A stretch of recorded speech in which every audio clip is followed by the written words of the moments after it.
Hey everybody, and welcome back to another episode of WOL Talk. Today we have Mike and Moon with us, and we're going to be talking about a few things.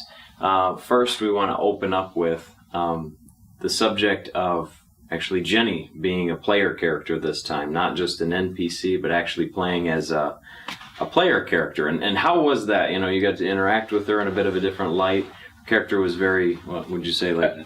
Interesting, to say the least. Interesting. She definitely had her own set of presence. It was almost like she was trying to be a little bit backwater, but at the same time, she was quite boisterous and in your face. I thought she brought a completely unique perspective that our party doesn't think about. Yeah. Yeah, she really did. She was a very kind of politic kind of character. Mm-hmm. I'll say that, I loved her character. I want to just say that first and foremost. And I had a little bit of an epiphany, dealing with her character, because, I'm so used to Jenny being, an NPC. You know, just coming in, I see Jenny, and I'm like, oh, it's another NPC. And, I just do my Flint Ballard thing. Right. Messing with people. Yeah, messing with people. Yeah. Try and, jerk her chain a little bit. Actually, stole all of her scarves. And, I remember her face. She's like, "You just took all my stuff." Yeah, and I did that, thinking that she was an NPC. Mm-hmm. And I went to Clayton, and I was like, "Hey, man, I just stole all of Jenny's stuff. Can I sell it?" And he's like, "I don't care. She's a character." And I'm like, so, and then I kind of realized, you know what?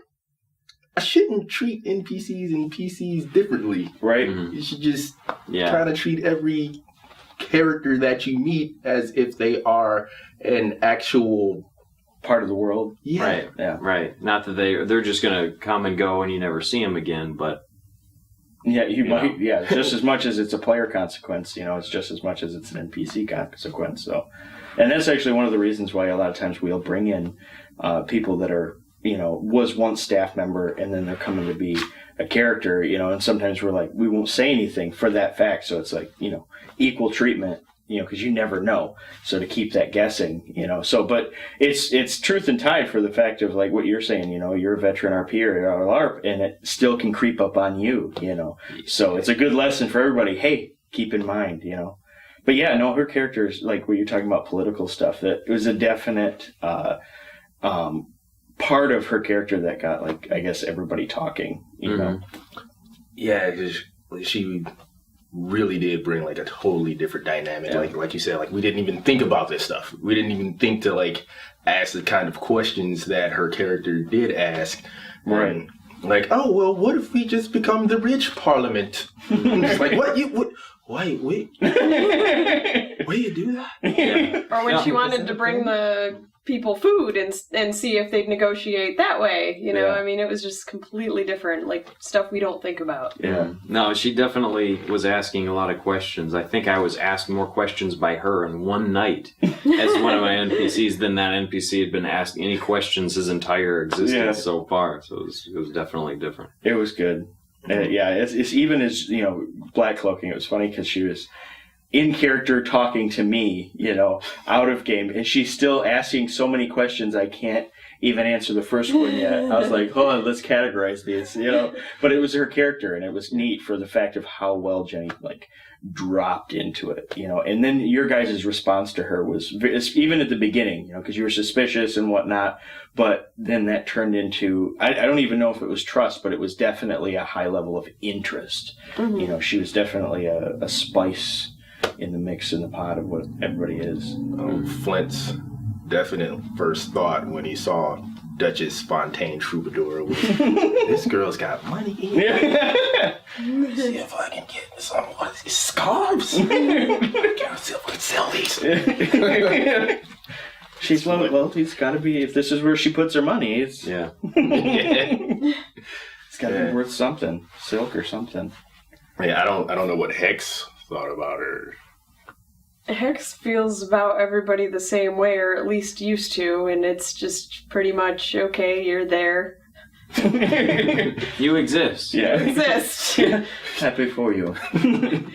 Now, mind you, she did see value in the fact that she did think outside the box. Yeah. So, there was that. Yeah, and her character was definitely annoying, but the right kind of annoying, like the right amounts, not annoying to the point where it's like, okay, just leave. Just like, all right, she'll get hit by a chariot. You're not. I want you to be here. I just want you to. I mean, maybe shut up. Oh man! You ask a lot of good questions, but in a very irritating way. And the enemies could hear her a mile away. Oh yeah. She never shut up.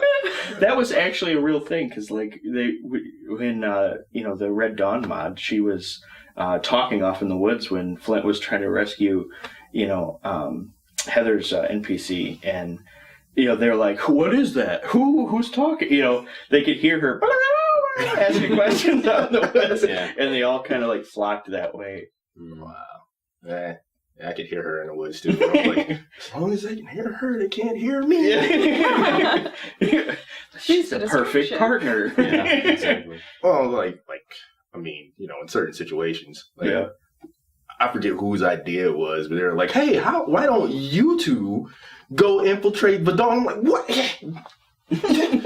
Why didn't you infiltrate her with the jingle, jingle, jingle, jingle as I walk?" That's not gonna work.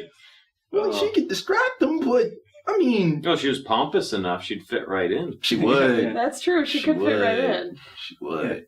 She'd probably blow Flint's cover. Yeah. Yeah. Like, what would be your what do you say? What would you say your security system is like? What do you have set up for security if someone were to sneak around in the exact spot that I'm trying to sneak around in? There is a gap there. Send some more guards. Well, I think that's about all we got for this topic. Join us next time when we talk about some environmental hazards we ran into at last event that pretty much flooded out the event for a little while. But anyway, we'll catch you next time.